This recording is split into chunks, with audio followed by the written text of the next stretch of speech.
What's up, everyone? Welcome to the Life Inner Show. I'm your host, Jason Wojo. On the Life Inner Show, we help people make more, work less, and create lives and businesses they love. I am joined by my prestigious Polish co-host, Polish Peter. There's a lot of you were going to say, by my prestigious Polish Peter. So I am the triple P, three P's. Prestigious three P. That's right. Say that three times really fast. Exactly. Listen, man, I'm really excited for this episode. We have Brendan Daly on, who's one of your students. Like, this is a guy, and let me give you a little context here. So we talk, you guys heard me in the intro just say we help people make more and work less. Well, one of the vehicles that people have been choosing to use for that means is self-storage. And we've talked a little bit in the past about self-storage. You might have caught the episode with Mike Wagner. Well, Brendan's one of Mike's students, and who is, he said, basically, you'll hear in the interview, he's working about an hour per week on this, and he's loving it. And so, Life Inner is kind of like the map, right? Like we help people, Peter, create like what they want their life to look like. And then we kind of have to find a vehicle to get there, right? You kind of need a map and a vehicle. And here's an instance where self-storage for Brendan is something that really appealed to him and is working. Right. And I'm not going to lie, I was a little nervous. I'm a little nervous about this interview because he is my student. But yeah, listen, guys, I want you to listen from that place of storage facilities. That's a great investment vehicle that she's going to be sharing with you. And then look at your vision, what you are thinking about doing, and this is a good vehicle for you. He answers a lot of great questions from the audience because we had an audience on here, and just see if this is a good opportunity for you to see how that could help you get to stage 4. Brandon, I will tell you guys this, he is basically in stage 4. And at one point he mentions that about the job, we asked him about a job, and he could very well go and quit his job right now. He just wants this little extra cushion to be able to do that. So that's it. I mean, I'm excited about this episode. So, man, let's jump into it right now. Here's our interview with Brendan Daly. This is a very special call that I'm really excited that Brendan volunteered graciously to join us on. And if you got the emails and you are on Life Inner's kind of list, you're aware of what we're going to talk about today. We're going to talk about self-storage. This is something I got to tell you, Brendan.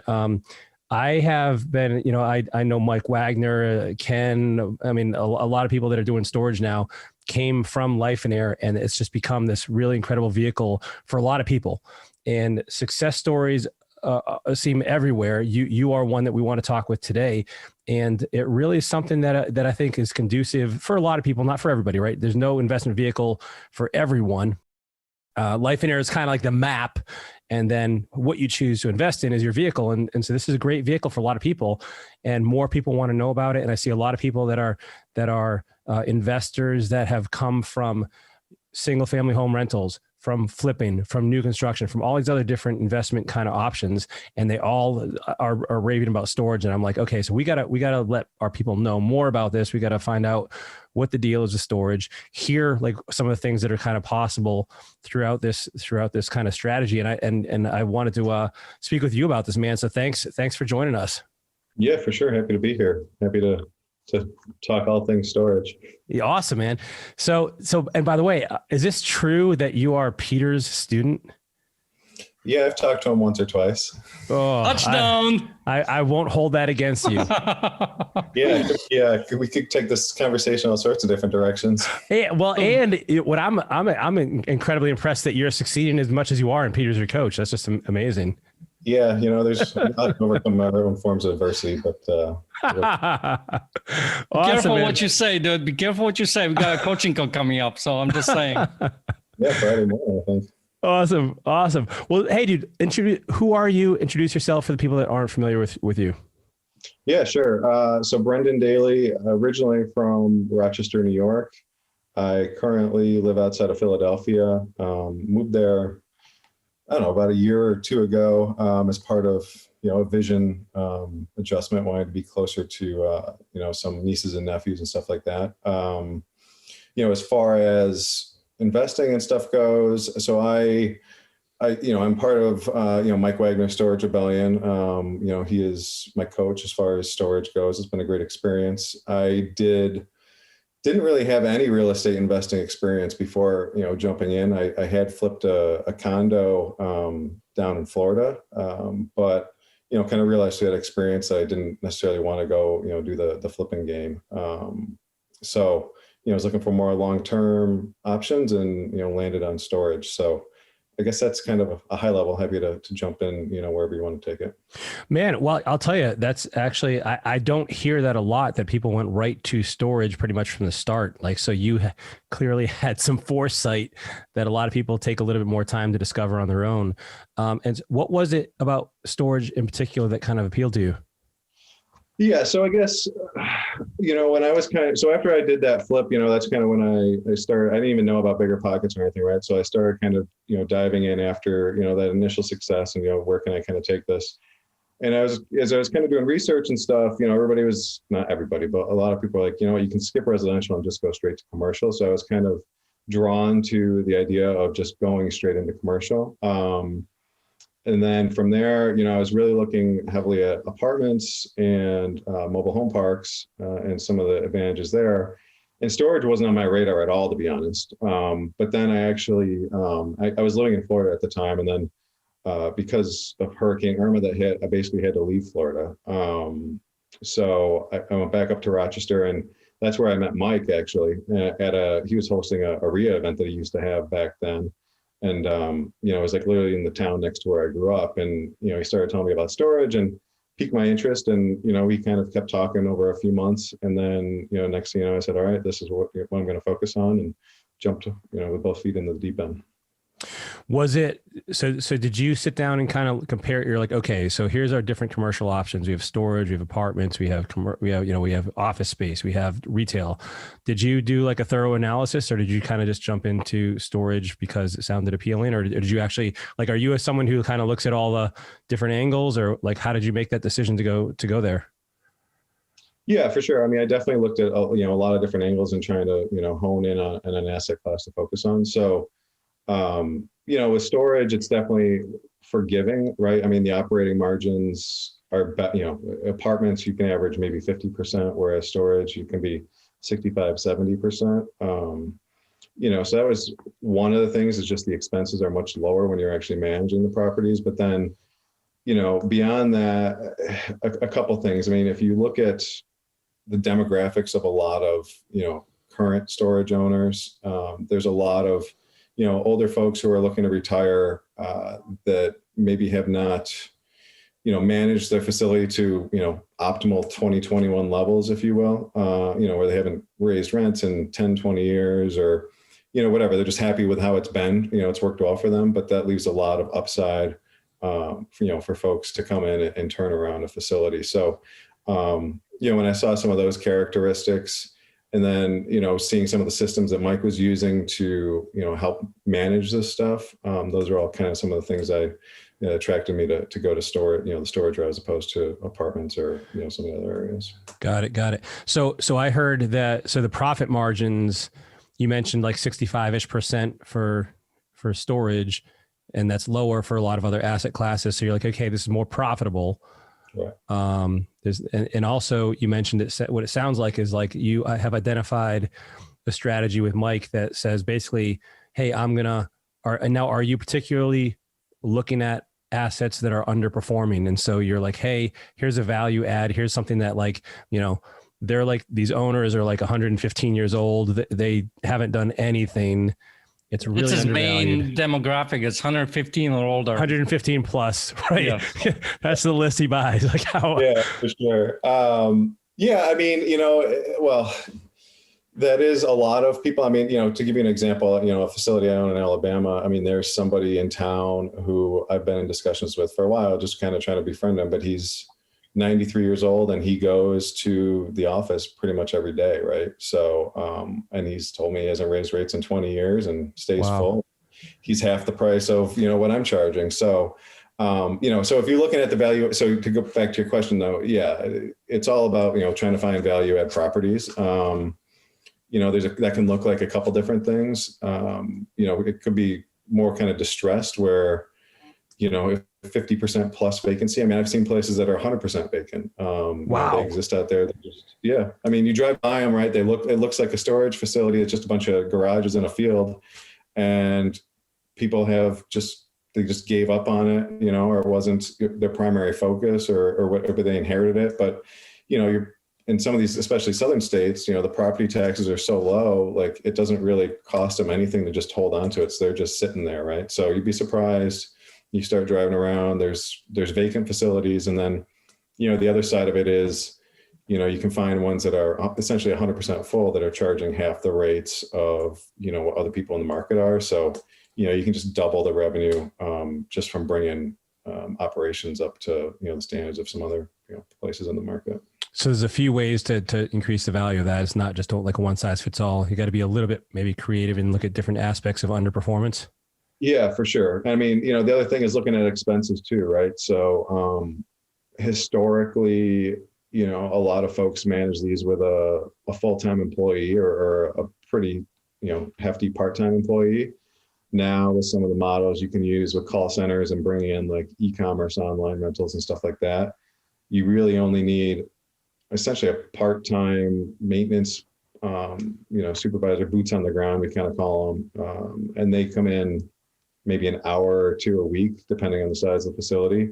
So you can cut your labor costs significantly, right? So if you're looking at a property and they've got a full-time manager on site and they're paying them a good amount, not that you're looking to displace people, but that's definitely not the most efficient way to be running these things, today.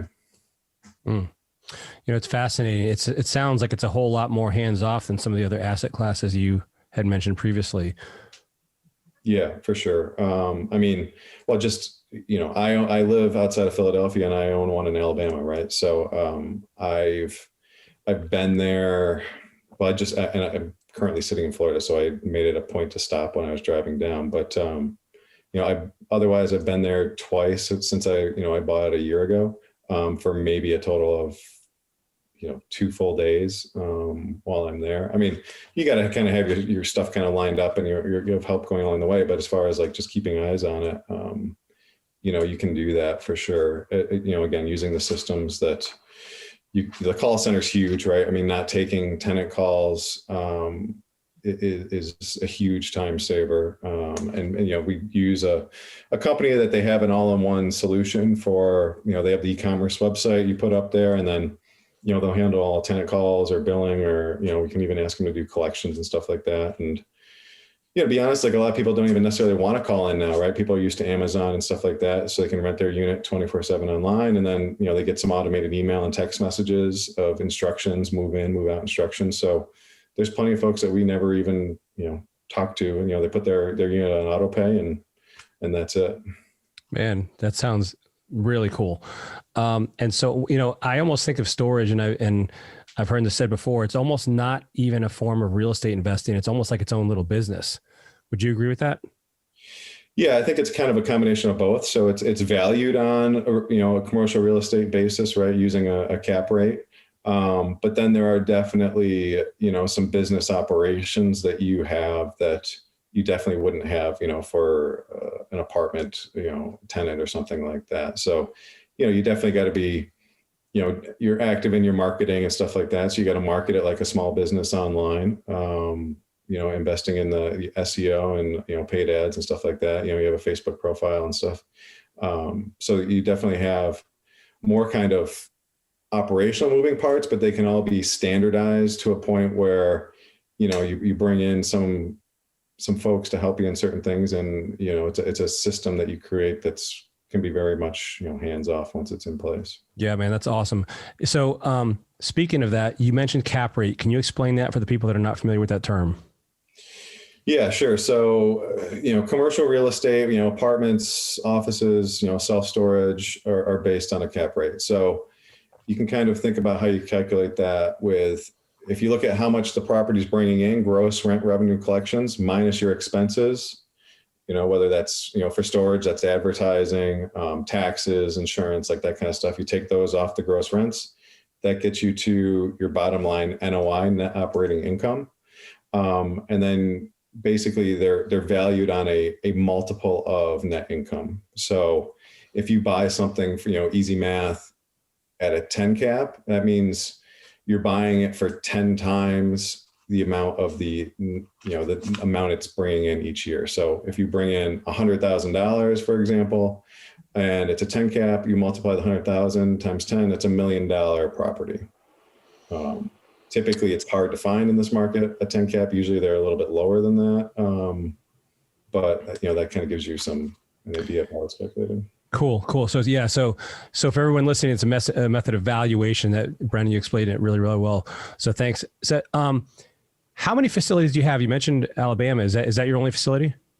Yeah, it's my only one. I did wholesale another one about 6 months ago to actually a couple other life and heirs. So I have, and I was just meeting with some sellers last week. So, I have this one. It's gone well over the last year.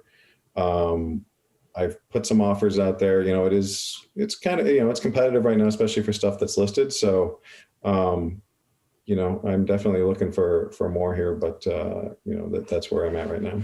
How are you deciding how many? Is it like, for instance, in terms of scaling, are you looking at like your vision? Hey, here's how much my vision costs.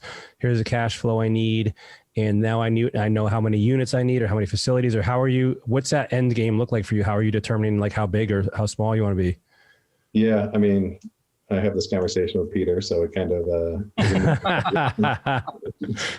but yeah, essentially, I mean, that's the get to that point where, you have that monthly number that you're looking to get to.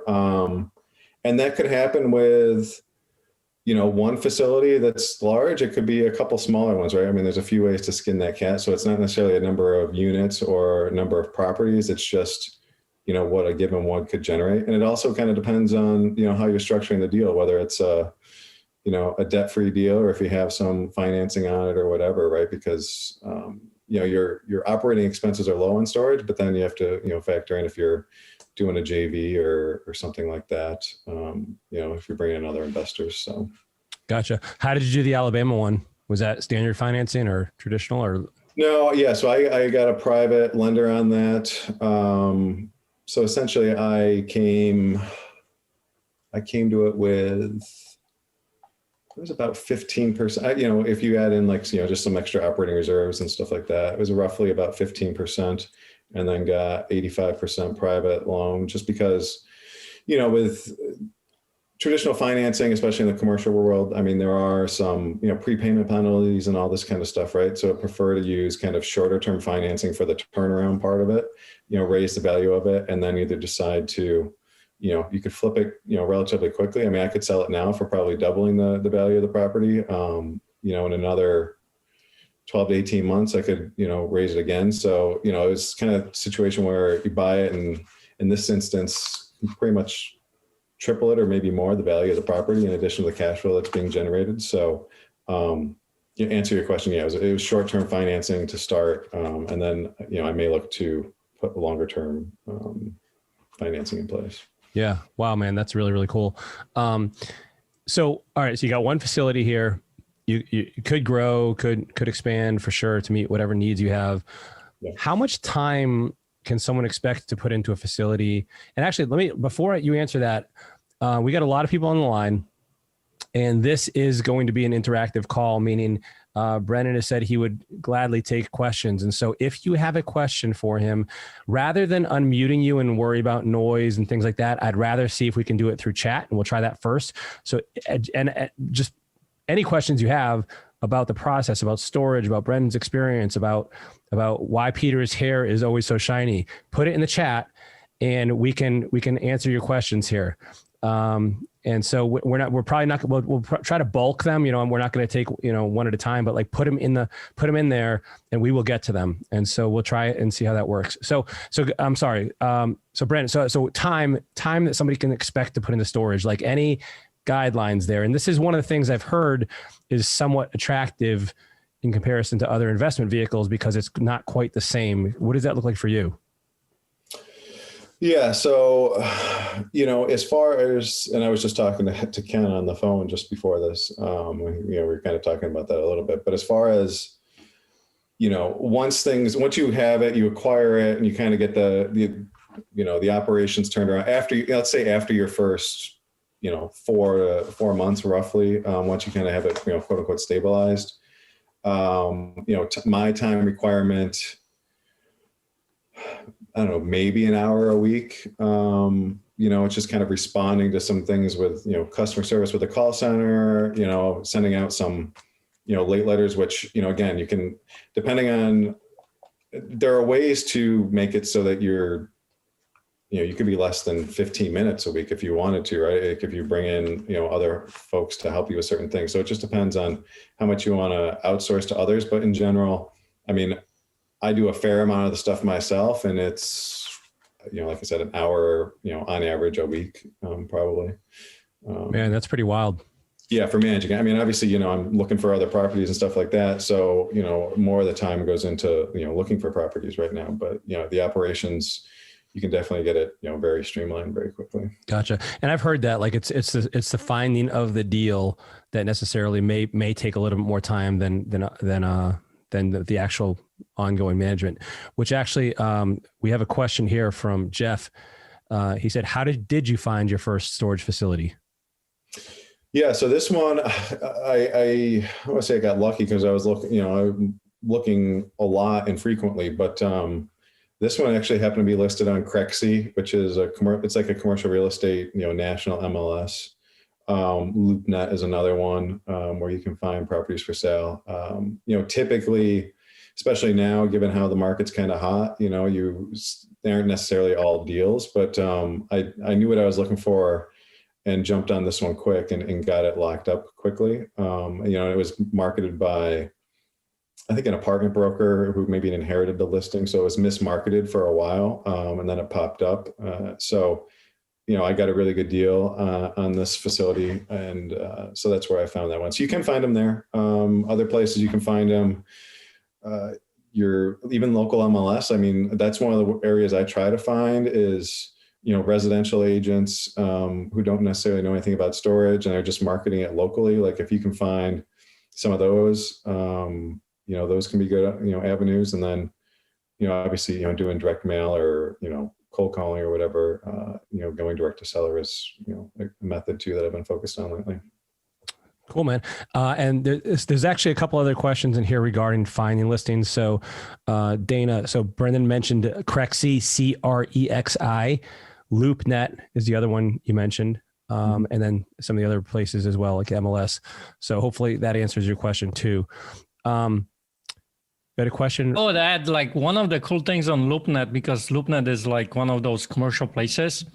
If you start seeing, like if you're interested in storage facilities, you go on LoopNet, see the storage facility, see who the broker is that was listing that thing, and contact the brokers directly, because a lot of times they will find or get some kind of an idea of a property before you ever gets to that site. So if you create a relationship with that broker, you can actually get to that facility or whatever, something that they might, not even listed on there before anybody knows. So. Yeah. I mean, I think there's roughly the stat is like 100 self-storage brokers nationally. So there aren't that many brokers that really specialize in it. And a lot of them tend to focus on regions. So, some of the big commercial brokerages like, Marcus and Millichap, SVN. There's also another site, Argus, ARGUS, self-storage. I think if you Google that, there'll be a site that pops up, and there are some, storage specific brokers there. So those are some other resources for you. Got it. Awesome, man. Speaking of finding properties, and guys, listen, there's a lot of questions that are coming in here quickly, which is awesome. I'm going to try to group them though by subject so that we're not kind of bouncing all over the place. So Lynn asks, like, how are you marketing to look for your properties? Like, so say you got the websites and that's just, actively searching online. But if you're doing mailings, her question is, how many are you sending and how often? Do you have a system for marketing that you're using?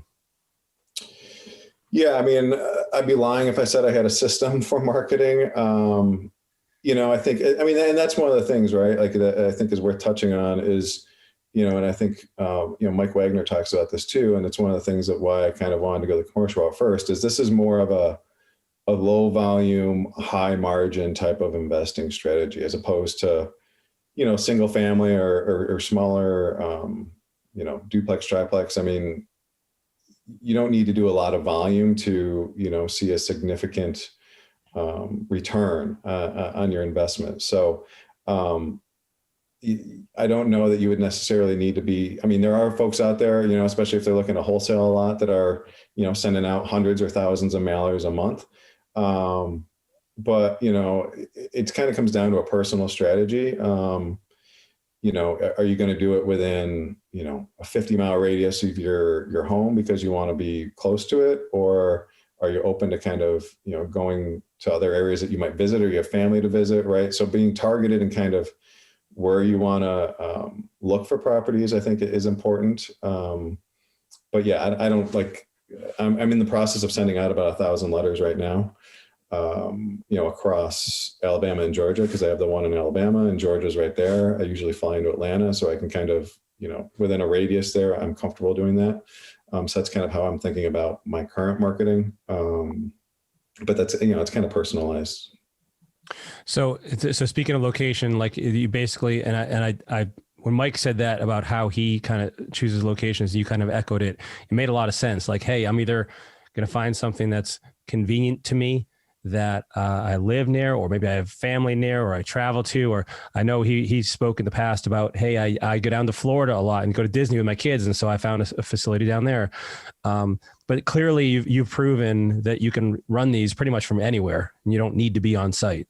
Yeah, for sure. I mean, but in full transparency, I was looking locally for, I don't know, 6 months or so, and nothing was really kind of checking all the boxes. So, that at that point I found this one in Alabama, and I hadn't stepped foot in the state of Alabama until I went to go look at the property. But there's no way I would have felt comfortable or had the confidence to do that if I wasn't part of, the group and seeing people who were doing it themselves, and had made, quite honestly, mistakes themselves, and I could learn off of them pretty quickly to be able to do it, on day one.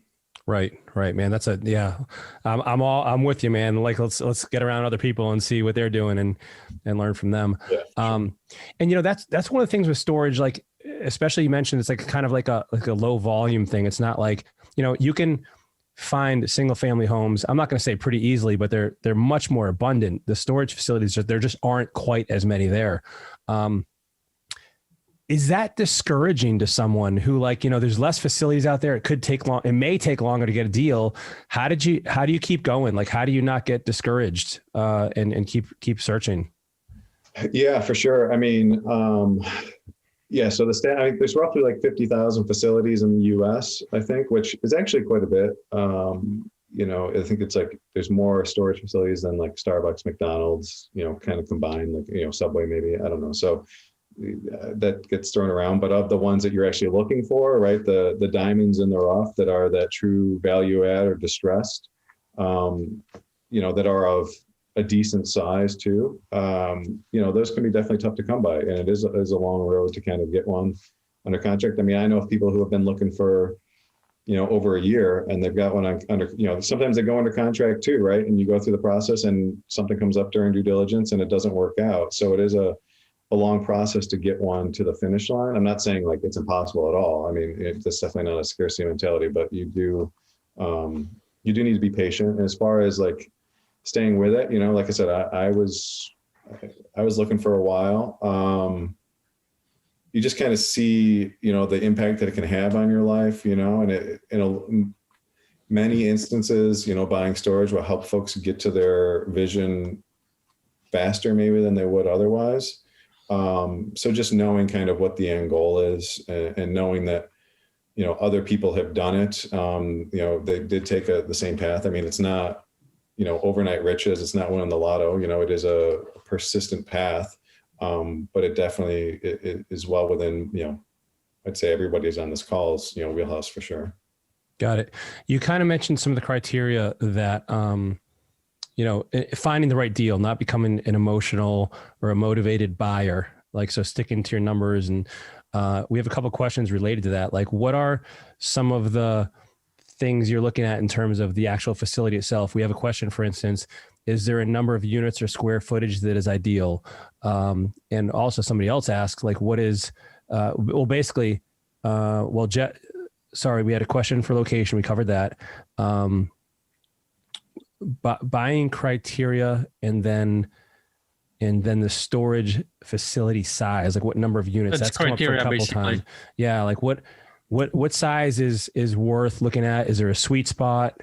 You know, if you're talking about fixed costs versus variable costs and management, is there kind of any recommendations on that? Yeah. So as far as criteria, so I guess first I'd look at the market. You know, so typically, you know, where mine is, I mean, it's a small rural town in Alabama, and it's outside of a military base, you know, maybe 15,000 people. So, you know, looking at small towns in more kind of tertiary markets allows you to, you know, well, first of all, there's more of these, I think, to be found in these areas, but you're not competing against, you know, the big, I mean, there are like big operators, right? Like publicly traded, you know, Public Storage, Extra Space, CubeSmart, these big national brands with, you know, billions of dollars behind them. Typically, you know, I think it's best to try and avoid markets where they are. Not to say you can't do it, but, you know, it's just you can be the best operator in a small town much easier than, you know, if you're in a much more competitive market where some of these sophisticated people are, right? So I think, you know, being a big fish in a small pond for storage, I think definitely has a ton of advantages. And, you know, that's why I'm kind of where I'm at with, you know, where I bought.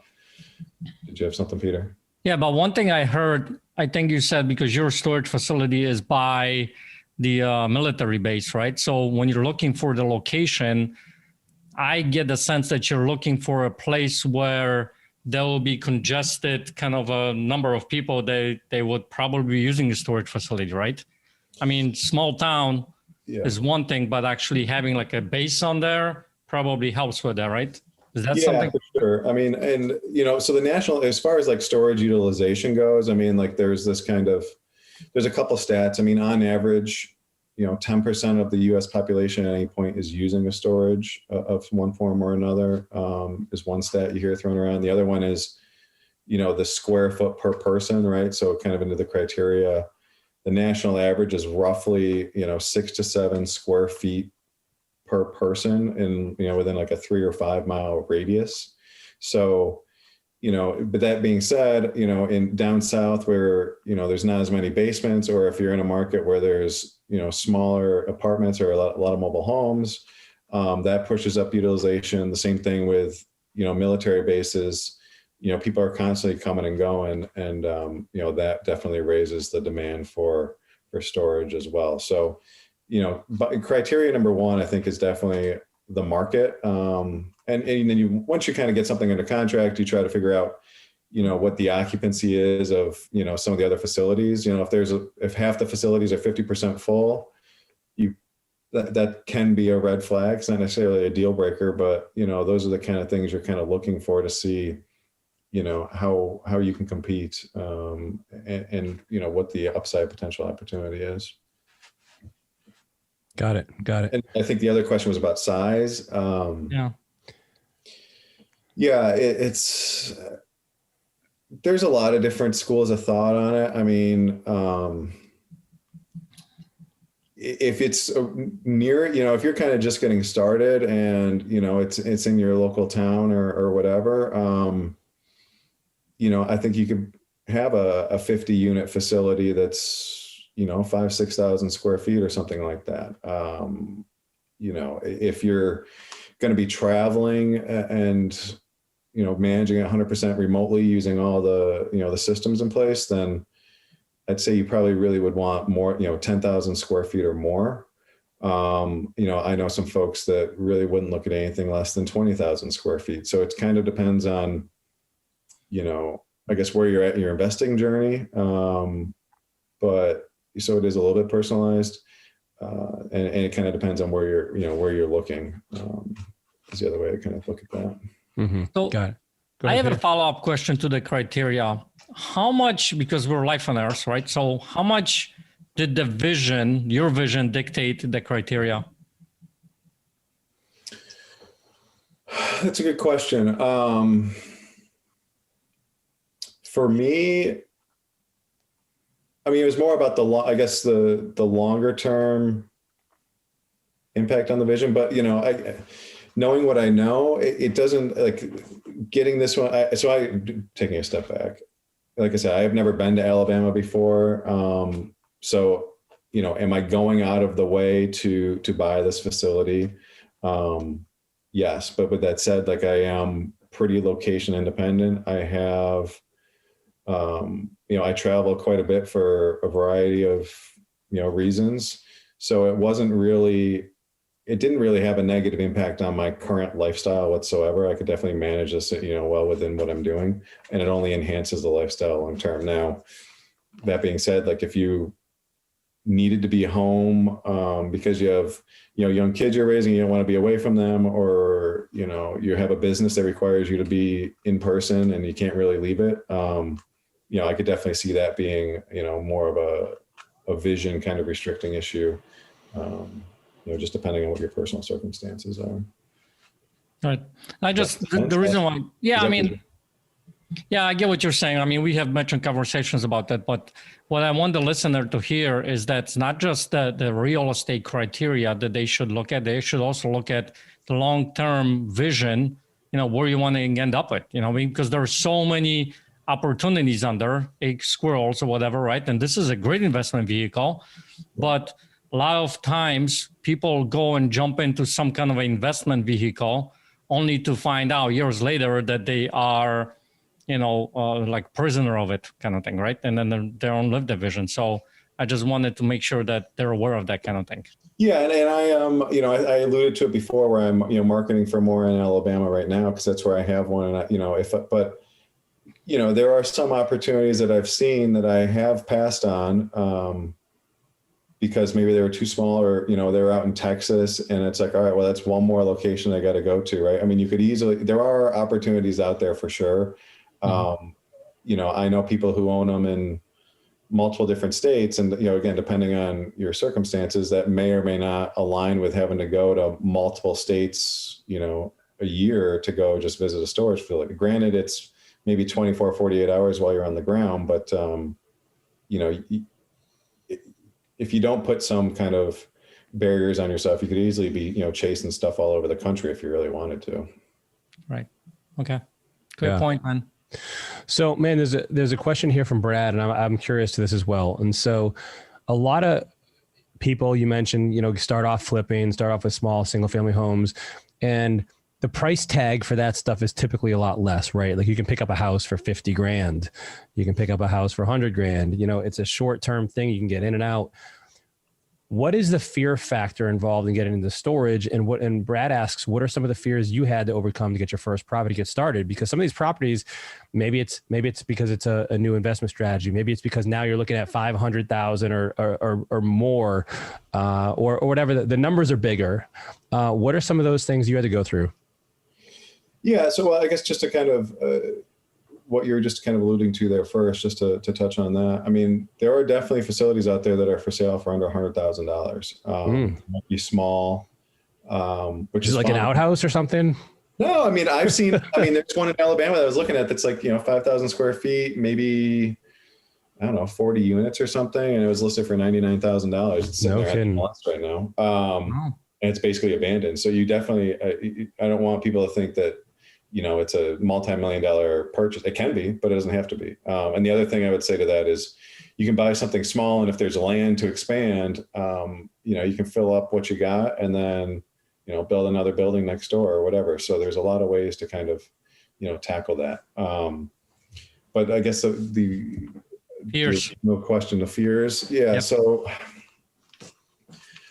I don't know. I mean, I think I'm just trying to think about back when I was initially looking, I definitely had like a lot of indecision and kind of analysis paralysis, because there is, a fair amount of, it's not overwhelming, but there's a fair amount of like analysis you want to do to make sure you're buying right. Like I said, some of the stuff with the market, the pricing, and just kind of trying to figure out, is it within my ability to turn this thing around? Because, can I fix what's broken right now, right? Through better operations is sort of the thing. So I think, if I didn't have the community around me and having, Mike coaching me, I don't know that I'd be sitting, I probably would not be sitting here with a facility under my belt, especially one that's, 900 or 1,000 miles away or whatever it is. I definitely would not be in this situation. But yeah, the analysis paralysis, the fears, I don't know, fear of. You're fearless, man. That's what I'm hearing. No, I mean, definitely not. Like, it's kind of fun. Once you get the first one kind of going, the momentum going, like you realize, how great of an asset class this is. It's kind of different. Like, sitting here a year ago, like I probably had all sorts of fears, right? Fears about can I really raise the rates, to where I want to. Are people going to all move out, if I raise prices? Can I find somebody to help, be my boots on the ground? And how do I manage them if I've never managed somebody before? But I don't know. I mean, if you're buying something that's distressed, right? I mean, like the one I bought was below replacement cost. So that's one of the ways you can significantly reduce your risk and your fear potentially is, if you know it's a good deal, like I knew I could sell it for what I bought it for, or really more than what I bought it for. I had a bunch of equity when I walked into it. So that helps you sleep at night. I think if you're, maybe using a different strategy, the fear of, losing money could definitely, creep in there quickly too. Sure. All valid. Right. And so, but I agree with you, man. It's like that. You kind of alluded to this earlier as well, like that experience from your colleagues and them kind of looking over your shoulder, all that stuff is valuable. Go learn from people who've done it already. So we got a question from Matt about the best way to learn about storage. And so Matt, actually, I'll just mention it now. We are doing a 2-hour presentation with Mike Wagner next week on storage investing. And I will put the link for that. You can register for that right now. Let me pull it up. So I just put it in the chat. This is it's a 2-hour presentation being held by Mike Wagner, who coached Brendan as well as a lot of other people in Life and Air. It's going to be, mark your calendar now. It's February 16th at 1 Eastern, February 16th, which is a Tuesday. It's next Tuesday. It's about a little less than a week away. 1 p.m. Mike's gonna be talking about storage and kind of his take on it and how he's helped people achieve freedom through self-storage investing. So take a look at that. The link is in the chat. And so that will be going out. If you're on the Life and Air email list, you'll be getting a notification about that as well. I mean, it's free. Like, take the time to learn from somebody who's helping other people do it. Like, it's a no-brainer. So here we go. More questions. Brennan, you kind of mentioned this already. Jeff was asking about your buying criteria. I think we kind of covered that already. Yeah, I mean, if I can just be clear on it again, when I'm looking now, I would probably look for something 15,000 square feet or more, again, just because I have this one under my belt. And that'd be like if I was traveling away and putting all the systems in place. You can, if you're managing some of the stuff yourself, some of your fixed costs are lower, so you definitely don't need that much. And again, too, if it was, I'd potentially buy something smaller. I mean, there's another guy in Life and Air, Brent, who bought, I think it was like 6,000 square feet. He lives in Michigan. It was in South Carolina, but he immediately doubled the size of it on day one. He started building more buildings. So, that's definitely another strategy too. So it's kind of, market dependent, if there's demand for it and there's a shortage of buildings, like, you can put up some more on day one. And this is one of the things I find it's very interesting is there's a little more creative wiggle room, I feel like, when it comes to storage, because you can look at it like, hey, here's a number of different things that I can do to improve this. And I mean, whether it's building more buildings, whether it's expanding and finding some other ways to cash flow this thing, whether it's reducing expenses, whether it's increasing your management efficiency, like there seems to be like, it's a really kind of a fun exercise. And so, which by the way, also probably means you need a little bit more help. If you're new to this, you may not know what all those different creative things are. So you have to learn that. And I think what Brendan said earlier is the best way to do that as well, is from people that have been there already. We got a question. Actually, a couple of people asked this, like, how are you finding out who the owners are of these facilities if you want to approach them directly? Yeah. So because self-storage is kind of like a business, it does have its like, what is it, SIC code kind of classification. There are like data lists you can buy. So Info USA is a resource. If you go to infousa.com, I think, you can go through and select self-storage as the industry you're looking for, and you can buy a list right there based on, whatever criteria you input. Typically, the ones we're looking for are the smaller mom and pop operators. So, if somebody's, you're not going to send a mailer out to Public Storage or Extra Space. That's kind of wasting the money on that. But that's one area you can go look at. There's a few other data providers out there. If you just look at like for business information databases or whatever, there are multiple vendors out there. And there's also, I did sign up for a service that's kind of like, for people who are in residential, if people are familiar with like Landglide kind of thing, right? Where that's a data source. It's called Reonomy.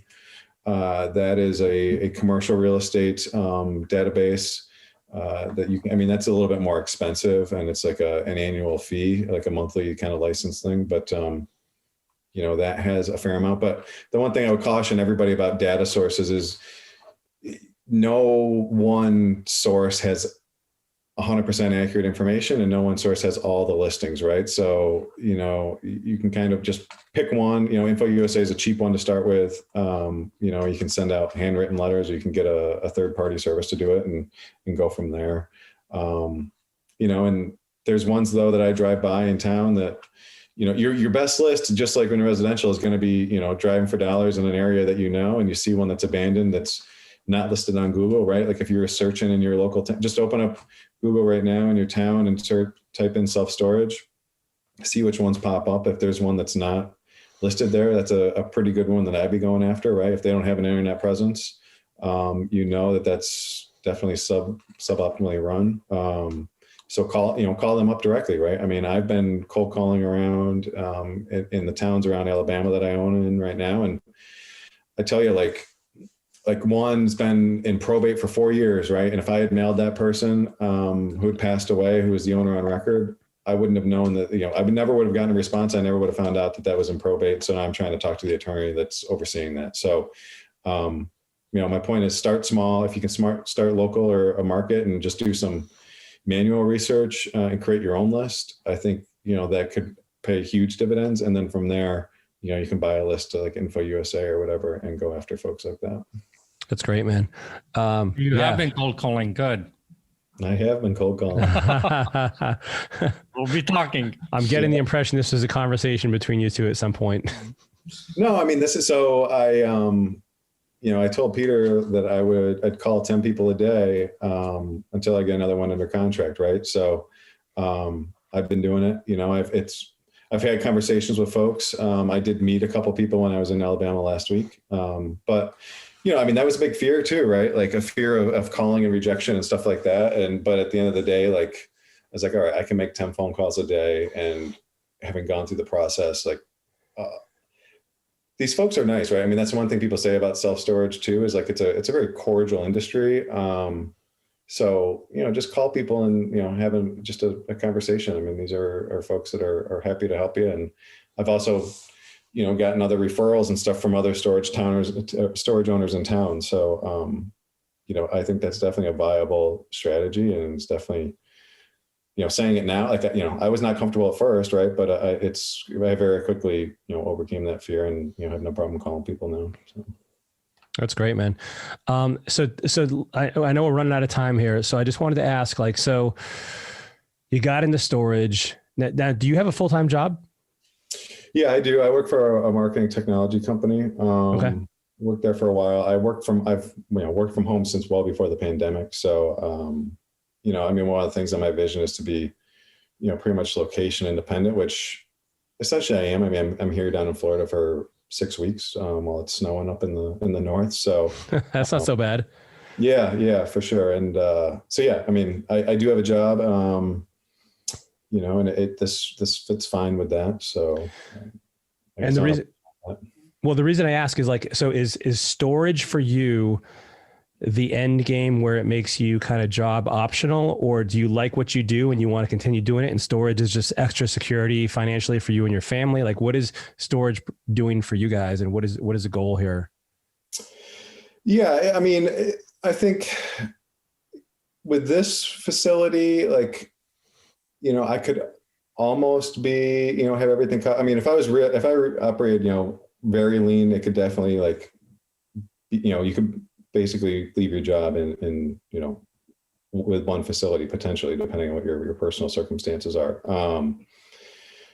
So now it's kind of like a nice kind of cushion to have, right? And so I don't know.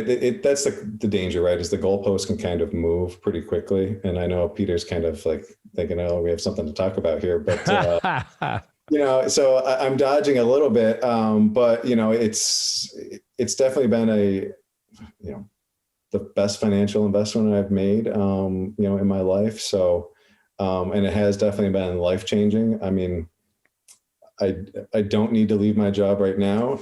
But that being said, like, it's nice to know that you don't have to go to work every day necessarily.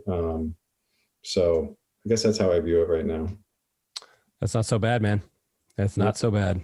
Well, yeah, some of the I've been talking with a lot of people that are working with you guys and with Mike and the Storage Rebellion, and it's certainly piqued my interest as well. And so, listen, guys, we're out of time here. First of all, I want to absolutely thank you, Brendan, for sharing your valuable time with us. Although it sounds like you really don't do much of anything anyway, because you just work like an hour a week. But so it's, Yeah. but this has been amazing, especially you started, not that long ago, when you're already in an awesome position. And so I know, and you answered a lot of questions from people, so I know that's valuable. Listen, everyone right now, if you are interested in learning more about storage, Mike, who is Brendan's mentor, his coach, is holding the 2-hour session on February 16th. I put the link in the chat. I'll put it in there again, 1 to 3 p.m. Eastern time. And Mike is going to share the strategies that he teaches people.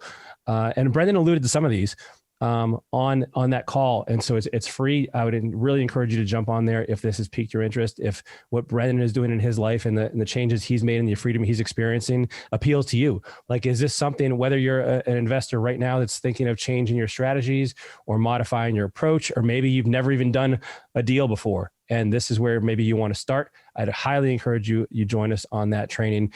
Thanks a lot, Brendan. Thanks everyone for joining us. If you'd like to continue this conversation, head on over to the Life in Our app. Like, we're all in there, and we can start a storage conversation. And otherwise, we will see you guys on the next call. Hope, yeah, awesome. Thanks everyone. We'll catch you soon here. All right. Thanks. Bye. Thanks, Brendan. Yeah, no problem. Man, Brendan's a cool guy, and I am super psyched for him. He really is doing some pretty cool things. And, so by the way, if you're listening to the podcast episode right now, you heard that we were taking audience questions, and this was something we did live. If you would like to participate on these things, you need to let us know. You need to get on the Life in Air list. And the way you can do that is by going over to lifeinair.com. And essentially you can opt in for any of we have a newsletter, we have podcast episode things, we have a bunch of different free resources and tools for you. You can just download those, you'll get on our list, and you'll be made aware of any of our upcoming things. And we do these periodically because we want to give back to our students and our community. And this is a chance for you to participate. So dude, back to the interview itself. Man, what a cool, this seems so attainable to me. Like, he just made it seem like so simple. I mean, yeah, it's not no work. There's work involved, but he found kind of a strategy that we really promote within Life in Air, which is to be around other people that are doing it, learn from their experience, get around people that, want to see you succeed. And he's kind of just like made it happen. He's taken action. And now, like you said earlier, you mentioned stage 4 income. For those people who haven't listened to our earlier episodes on the 4 stages of financial prosperity, what Peter's referring to is stage 4 income is when your assets alone are producing the income you need for your living expenses. And so work becomes optional. Now, Brendan said he has a job, and he didn't sound like he didn't have a problem with his job. He seemed to like it. Maybe at some point that's going to change. But he doesn't have to work. Right. So that's a big part of this. Yeah. And one important aspect that, he didn't blatantly came out and said is, in order for this to be successful, take action. You got to take action. And that's why he's doing what he's doing. That's why he's being successful in this area, because he's being successful. Look at him. He talked about at some point doing cold calling. He's doing that right now. So you got to do the action to be able to do whatever it is that you're trying to accomplish here, right? And look if it's aligning with your vision. Pick some criteria, right? For him, and this is one of those vehicles that I think typically in real estate, you don't think about, buying a property. It's in a completely different state. But I think this is one of those asset classes where you can do that and completely run with it.